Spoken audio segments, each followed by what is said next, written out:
네, 안녕하세요. 여러분들의 구독과 좋아요로 이 채널이 유지되고 있습니다. 네, 영상 속도는 1.5배를 추천드리는 바이고요. 네, 이번에도 어떤 소식이 나왔는지 같이 한번 내용을 보도록 하겠습니다.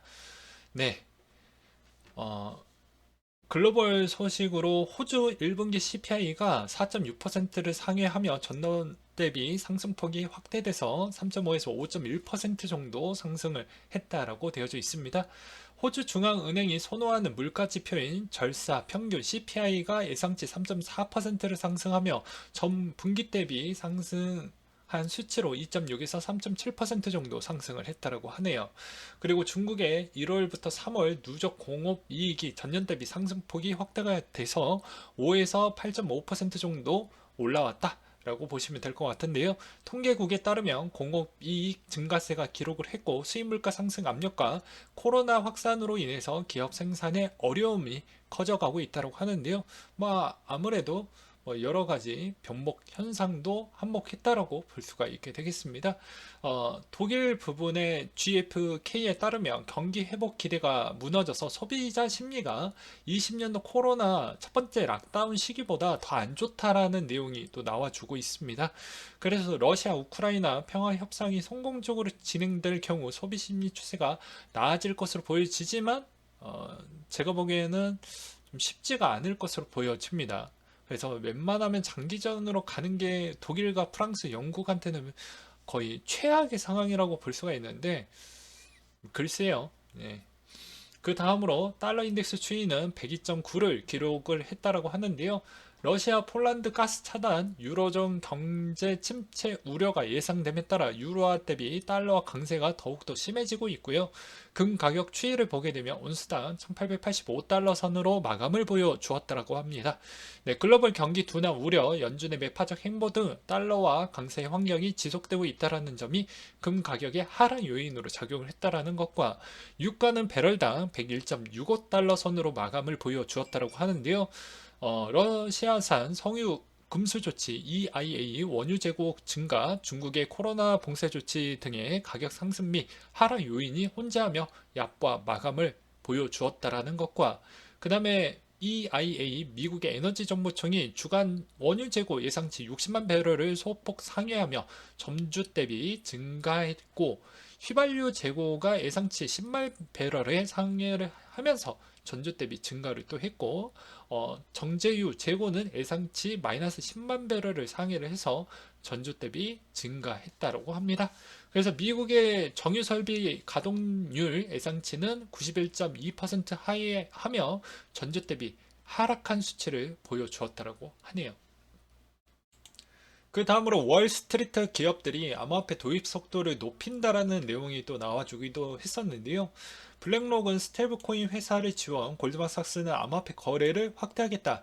기관 투자자들은 코인베이스에 1조 1,400억 달러 거래를 했고 전년 대비 9배 증가한 수치를 보여주고 있으며 JP모건 CEO는 17년도 비트코인은 사기라고 간주를 하면서 본인은 또 뒤에 가서 또 장난질을 좀 했죠. 이때 저는 절대 잊혀지지 않아요. 근데 지난 10월 디파이의 실체를 인정하고 고객에게 따르겠다라고 이야기를 또 하기도 했습니다. 롯데그룹이 아르고 코인, 블로코에 지분 투자를 좀 진행을 했다라고 해서 롯데도 새로운 신사업 부분에 대해서 좀 돌파구를 찾으려고 하는 거 아니겠냐. 그리고 롯데가 갖고 있는 이제 유통 부분을 적재적소로 좀 이 NFT나 뭐 신사업 부분하고 결탁을 해서 뭔가를 좀 해보려고 하지 않겠냐라는 그런 내용들이 나와주고 있습니다. 네, 그 다음으로 클레이시티 ORB 토큰에 따른 정보라고 해서 그냥 참고만 하셨으면 좋겠고요. 뭐 투자사가 제페토, 뭐 카카오 블록체인 자회사, 애니모카 브랜드 등 뭐 참여를 했다라고 합니다. 상장 거래소는 OK, 게이트, 호흡이가 되겠고요.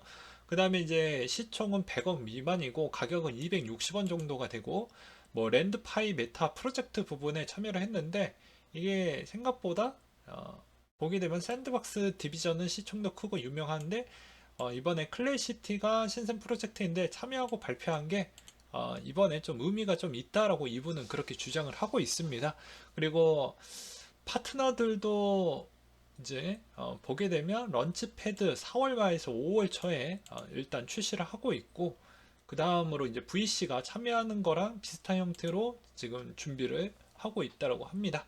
그래서 뭐 스테이킹 이자도 뭐 받을 수 있게끔 뭐 여러 가지 형태로 지금 구현화를 좀 준비를 하고 있다라는 부분도 있고요. 뭐 소각 시스템 부분도 일부 좀 갖춰 두고 있기 때문에 이런 점도 좀 봐야 되지 않겠냐라는 그런 내용들도 있었습니다.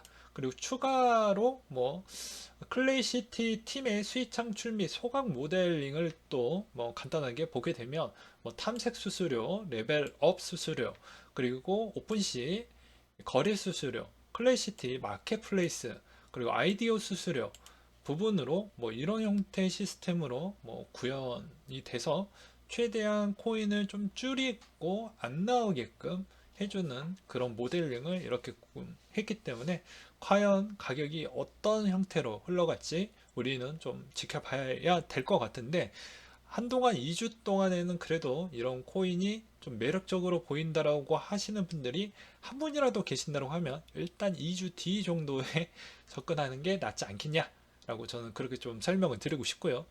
그 다음으로 리플이 올해 한국 시장 본격 진출할 것이다 라는 내용이 또 나와주기도 했었는데요. 과연 이게 잘 될지는 좀 더 봐야 되지 않을까 싶습니다. 왜냐면 한국은 생각보다 규제가 많고 아직 정립도 안 됐기 때문에 리플에 있는 입장에서 과연 이게 가능할지는 일단 물음표이다라고 보시면 될 것 같습니다. 그리고 이오스 그것이 알고 싶다 연도별 히스토리라고 해서 닉네임 똑똑이 님께서 올려주셨던 내용인데요. 17년도 때부터 18, 19년도, 20년도, 21년도, 그 다음에 22년도. 근데 이제 여러분들은 과거형 내용도 중요하긴 하겠지만 지금 최근 부분, 시간 관계상 최근 부분만 좀 보고 넘어가도록 하겠습니다. 22년도 2분기, 3분기, 4분기마다마다 이런 소식들이 많이 있습니다. 일단 리코벌 블루페이퍼 부분에 있어서 온체인 공개 목표 부분이 있다. 그래서 EVM 테스트넷을 도입을 하고 그 다음에 코드 감사하고 그 다음에 통합 로드맵 부분을 2분기 부분에 나왔고, 그 다음에 3분기에 이제 컨센서스 업그레이드 활성화 EVM과 런치패드 부분 메인넷 출시 제품군 뭐 EVM의 제품군 부분을 뭐 공개를 하겠죠. 그 다음에 4분기에는 ENF 벤저스와 그리고 포멜러 S4의 매칭 파트너를 뭐 맺지 않을까라는 그런 내용들이 나왔는데요. 댓글을 보게 되면 얼마나 물리셨어요. 마음이 아픕니다. 응원합니다. 뭐 그리고 뭐 덴라이버 보다 더 많이 아는 것 같다. 뭐 이런 칭찬이 나왔는데 아무래도 이오스가 생각보다 좀 많이 못 올라간 점도 없지 않아 있죠. 그리고 이제 5월 달에 있는 하드포크 부분에 따른 이런 로드맵 내용도 있으니 이 점도 잘 챙겨 보셔서 충분히 이오스 약간이라도 수익이 나오게 되면은 잘 챙겨 드시길 바라겠습니다. 네, 그리고 러시아 유럽의 분열을 노릴 수도 있다. 러시아 가스 의존도 2020년도 기준으로 보게 되면 폴란드 그리고 불가리아 부분하고 우크라이나 부분을 볼 수가 있는데 당연히 폴란드가 40% 그리고 불가리아가 77%라고 되어져 있습니다. 그래서 이제 왜 달러가 강세가 됐더니 러시아 가스 차단의 강세를 보여주었다고 합니다. 그래서 이게 정말로 아직 겨울 시즌이 이제 다 끝났기 때문에 지금 유럽이 생각보다 가스에 따른 그런 아쉬움이 별로 없는 것 같다라는 저는 생각이 들거든요. 그렇지만 이 천연가스에 따른 유럽 의존도 비중이 아직은 좀 높기 때문에 이게 어떻게 보면 전쟁의 장기화나 그리고 유럽과 러시아 간의 그런 여러 가지 싸움이 있다고 해도 결과론적으로는 겨울 시즌이 또 도래할 때는 유럽이 어쩔 수 없이 질 수밖에 없다라고 저는 생각을 하고 있습니다.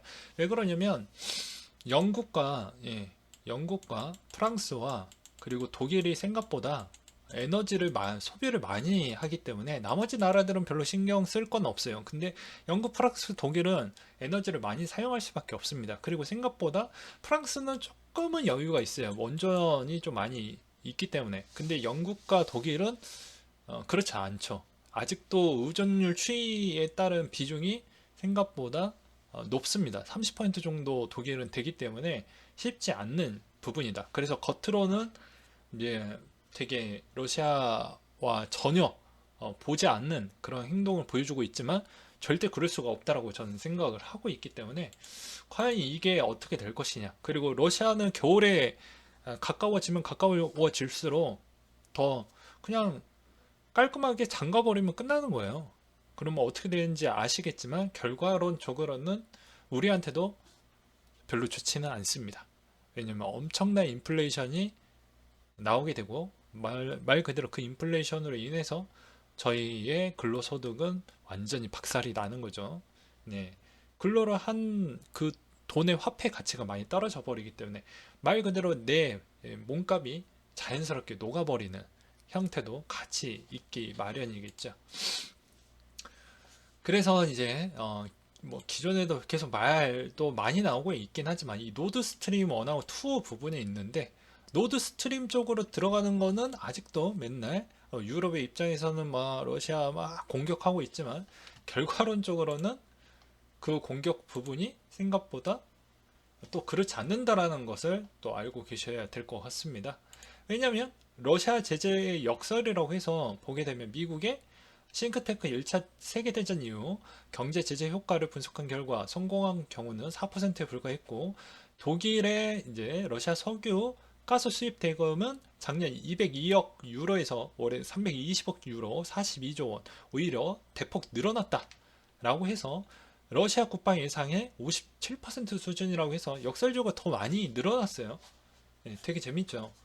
그래서 독일 가스를 이제 중단되는 그 시점까지 오게 되면 마이너스 5%까지 나올 것인데 아마 겨울까지는 끌고 가는 것도 독일하고 영국의 입장에서는 그리고 프랑스 입장에서도 다 별로 좋지 못하다라고 저는 좀 표현을 하고 싶습니다.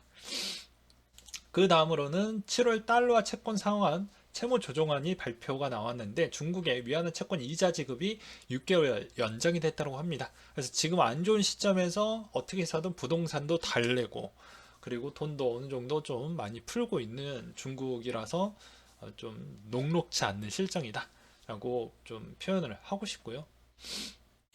그리고 중국에 관련된 내용을 보게 되면 중국 베이징 코로나 이번 주 고비 봉쇄냐 일상이냐 그리고 베이징 2천만 명 전수 검사 실시를 했다 이런 이야기가 나오고 있고요. 그리고 이번에 신규 확진자 4월 26일 기준자로 벌써 3만 명대를 달리고 있고 사망자 추이도 생각보다 높게 나오고 있는 실정입니다.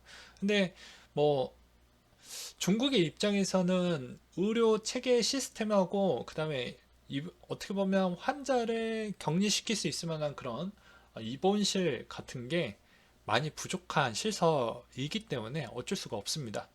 네, 그건 어쩔 수가 없어요. 그래서 여기에서도 이런 내용이 있습니다. 네, 중국 위생자원에 따르면 21년도 중국의 중환자 ICU 병상 수는 10만 명당 4.37개이고 미국은 35개, 독일은 29개이다. 그래서 선진국에 크게 못 미치는 수준이라고 되어져 있죠.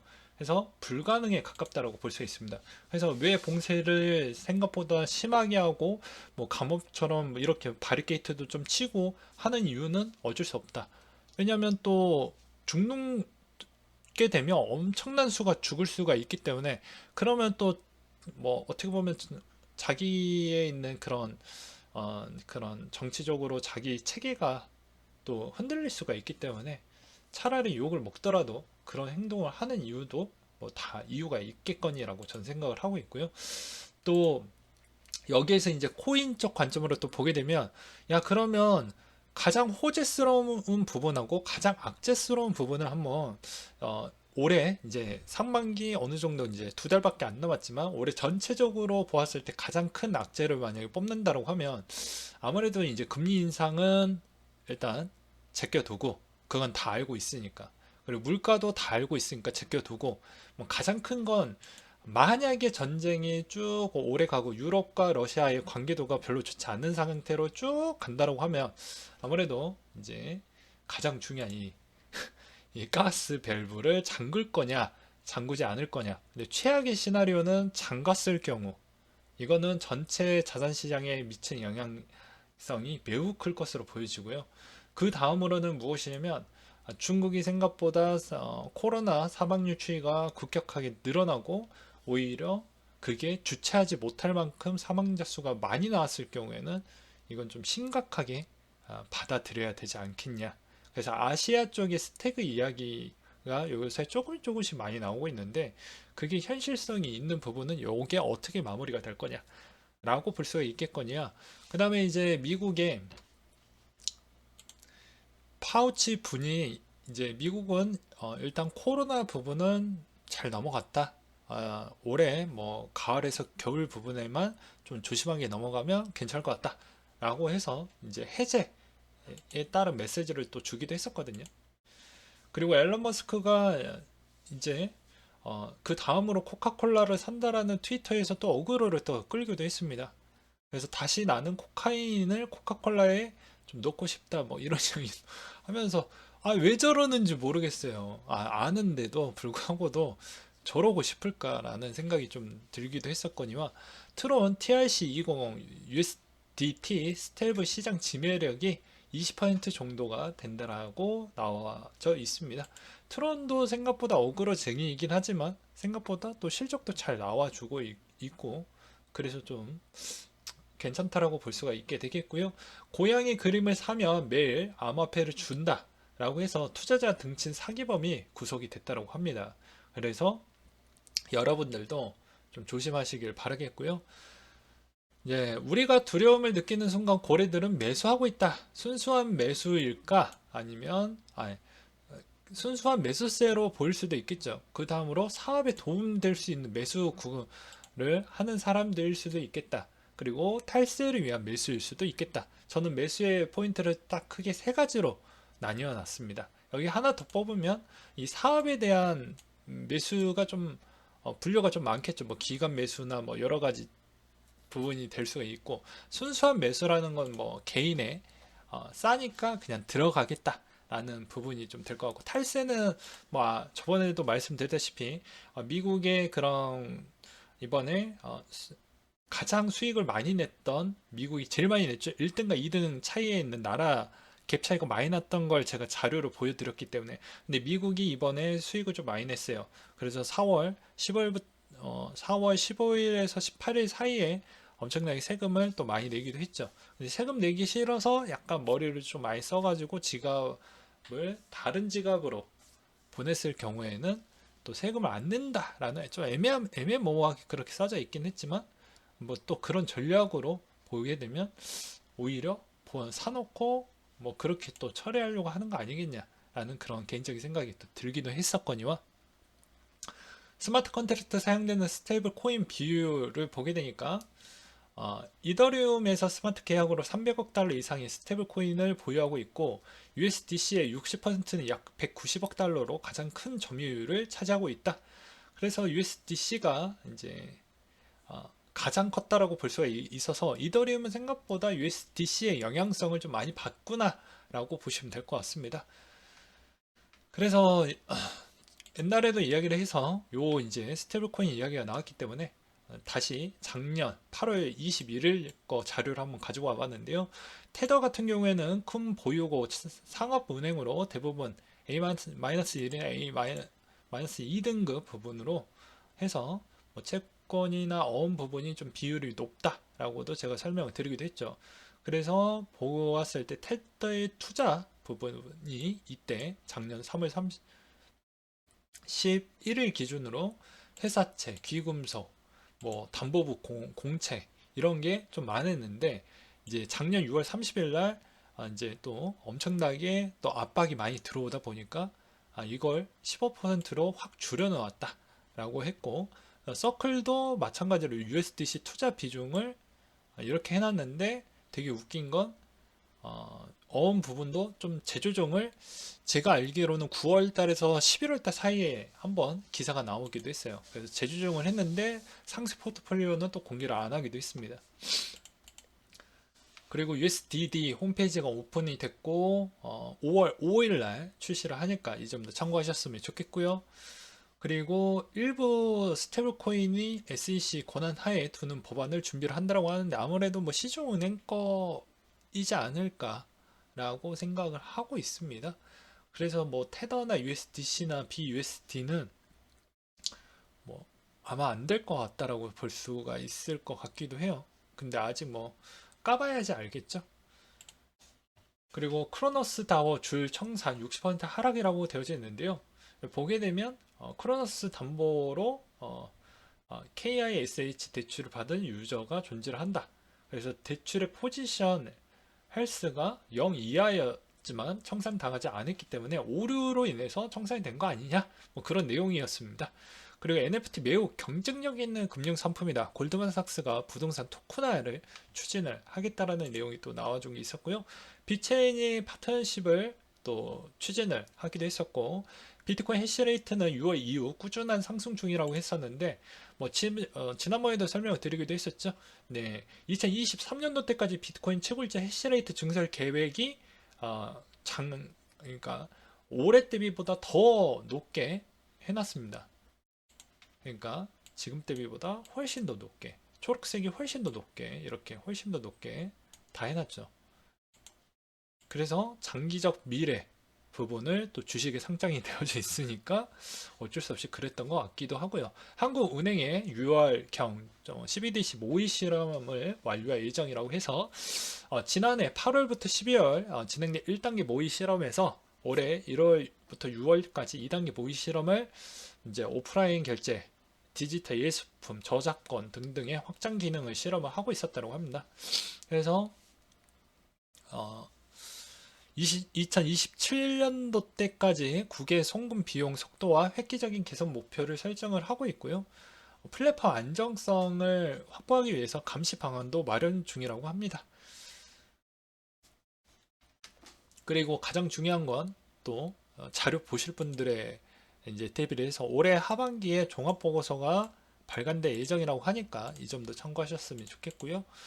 그 다음에 말 그대로 저 CBDC 이야기도 했고 또 코인으로 내가 잠깐만 잔머리를 써서 좀 해보려고 하겠다라고 생각하시는 분들이 있어갖고 한번 이 자료도 한번 갖고 왔어요. 자, 국세조정 관련 법률 국적법에 규정을 해서 22년도 1월 1일부터 23년 6월까지 신고를 해야 된다. 해외 금융계좌 신고 의무는 가상자산 과세 시기 23년 1월과 달리 유예되지 않았다. 라고 해서 이거 유예가 안 돼서 이제 곧바로 적용이 됐습니다. 그래서 대상자를 한번 보게 되면 어떻게 볼 수가 있냐면 5억 원 5억 원 기준으로 되는 거 5억 원 기준으로 그래서 이거 신고 의무를 따르지 않으면 어떠한 영향성이 나오게 되냐면요 과태료 부과 명단 공개 탈루 세금 추진 형사처벌까지 이루어지게 됩니다. 네. 그리고 미신고 금액에 따라 비례를 해서 과태료도 때려버린다고 되어져 있습니다. 그래서 오히려 신고를 투명하게 잘 하셔야 된다라는 거. 그래서 여기에서도 거주자의 국내 주소를 두거나 183일 이상 고소를 둔 개인을 말한다. 라고 되어져 있고요. 이것도 1월 31일 기준으로 5억을 초과하지 않았더라도 이게 이제 종합소득세 신고 기간 네, 일단 5월 31일까지 5억 원이 초과가 되는 경우에는 해외 금융계좌 신고 대상에 해당이 되니까 이 점도 꼭 기억을 해 두셨으면 좋겠습니다. 그러니까 여러분들은 대한민국 국적으로 되어져 있는데 해외 자산, 모든 돈은 다 이제 국가가 모니터를 하겠다라는 것이죠. 그만큼 타이트해졌다라는 겁니다. 그래서 걸리면 혼나요. 라는 걸 다시 한번 말씀드리겠고, 이상한 생각하지 마셔라 라고 저는 설명을 좀 드리고 싶습니다. 그 다음으로 러시아 우크라이나 전쟁 이후 비트코인 주소 수가 증가를 했다고 하는데요. 뭐 이때 21년도 이때 전성기 시즌 때는 아무래도 아야 스테이블 코인 발행도 엄청나게 많이 되고 돈이 신규 유저 수도 급격하게 늘어났다는 걸 해당 모든 채굴회사 뭐 보고서 실제 보고서에서도 있고 거래소의 보고서에서도 다 있어요. 유저 수가 엄청나게 가입자 수가 많이 늘어났기 때문에 그러하다라고 다 되어져 있죠. 근데 이제 지금은 이제 돈은 안 들어오고 있는데 오히려 왜 늘어났었을까? 아무래도 뭐 저번에도 말씀드렸다시피 지갑 쪽이기, 코인 쪽이기가 저는 일부 작용을 했다. 그리고 러시아 쪽에서 일시적으로 일시적으로 마켓 루브라 마켓으로 좀 비트코인을 좀 샀던 어, 시즌이 잠깐 있기도 있었습니다. 네, 그 다음으로 재벌된 두나무라고 되어져 있는데요. 왜 재벌이 됐냐면 두나무의 자산의 고객 예치금이 5조 원 정도가 넘기 있어서 총합 10조 원이 넘었기 때문에 이게 이제 그 기준에 또 들어갔다라고 합니다. 그리고 자회사도 엄청 많다라고 하더라고요. 뭐 바이버, 뭐 부동산 투자회사 등등 해가지고 그래서 댓글 한번 봤더니 NFT의 삼행시를 또 집어하셨던 분들도 계셨고 네 돈을 파이팅하게 털어먹겠다. 그리고 모든 건 중간 유통으로 돈 번다라고 하니까 증권사도 돈을 벌고 코인 거래소도 돈 벌고 배달도 배달 예비 돈 버는 형태다. 저기에 내 돈이 있다. 뭐 이런 내용들이 대부분 있었습니다. 네, 마지막으로 이제 나스닥하고 다우와 비트코인에 따른 저의 매우 주관적인 이야기를 좀 드리려고 하는데요. 딱 한 방에 보셔도 딱 이해가 딱 되시죠? 많이 떨어졌습니다. 네, 이 말의 의미는 지금의 비트코인에 대한 충격도 어느 정도 받을 만큼 전 받았다고 보고 이번 2주 동안만 잘 버티다 보면 충분히 또 좋은 결과값이 나온다라고 저는 보고 있습니다. 근데 변수는 크게 두 가지를 제가 최악의 상황 그리고 최상의 상황도 두 가지를 다 뽑아놨어요. 왜냐면 우리한테 가장 싸게 사줄 수 있을 만한 그런 사람들도 꽤 있죠. 보이지 않게. 누구는 디파이로 돈을 벌려고 하는데 약간의 레버리지를 쓰려고 하니까 LTV를 관리하기 위해서 그런 고래분들도 터지지 않게 자금을 넣으려고 하는 그런 성향들도 있고 거기에 뭐 대표적으로 보게 되면은 테라 뭐 대표가 비트코인 부분을 적기에 자꾸 매입을 하려고 하는 그런 움직임을 보여주고 있기 때문에 그런 형태로도 좀 설명을 드리기도 했었거니와 그 다음에 대부분 이번에도 마찬가지로 어, 기존의 뭐 블랙록에 따른 그런 자금 부분도 은퇴적 자금에 따른 그런 성향을 갖고 있는 그런 쪽도 일부 자금이긴 하지만 들어오는 게 가장 저렴한 가격대에 들어오려고 하고 있기 때문에 나쁠 건 없다라고 저는 생각을 합니다. 그래서 장기적으로 들어올 만한 애들은 계속 있고 그 다음에 하방도 저는 좀 경직성 있게 보는 이유 중에 하나는 뭐 이렇게도 볼 수 있어요. 내려가는 라인대가 생각보다 과거 대비 그만큼 거래소에서 머물고 있는 코인이 이렇게 있다가 이렇게 쭉 빠졌죠. 역대 최고치라고. 뭐 18년도 때와 거의 뭐 비슷한 유지만큼보다 된다라고. 그만큼 시장이 많이 외면받을 만큼 코인이 거래소에 머물고 있지 않는다라는 것인데 그럼에도 불구하고도 이 가격대를 유지를 해주고 있다는 건 그만큼 개인 지갑적으로 갔던 물량이 꽤 많이 있기 때문에 오히려 빠져나가지 않는다. 저는 온체인 지표를 그렇게 해석을 했습니다. 다른 사람들은 어떻게 해석을 할지 모르겠지만 그래서 그 성향으로는 충분히 버틸 만한 정도는 된다라고 저는 보고 있고 그걸 적재적소로 하면 된다. 근데 조건은 최악의 시나리오는 그 두 가지가 가스 잠그는 거나 이제 중국의 코로나로 인해서 진짜 잡히지 않고 정말 사망자 추이가 계속 많이 나오게 되면 이건 좀 골치 아파지게 된다라고 저는 좀 표현을 하고 싶습니다. 그래서 전체적인 시장 분위기가 하반기에도 예측이 불허한 그런 여러 가지 악재가 있기 때문에 잘 이겨내시길 바라겠고요. 이보다 더 안 좋은 패턴은 별로 없을 것 같다라고 저는 생각을 합니다. 그래서 그 두 가지만 잘 넘어가면 올해 시즌은 뭐큰 이슈는 없을 것 같다라는 이야기를 좀 드리고 싶네요. 네, 이상으로 마치도록 하겠습니다.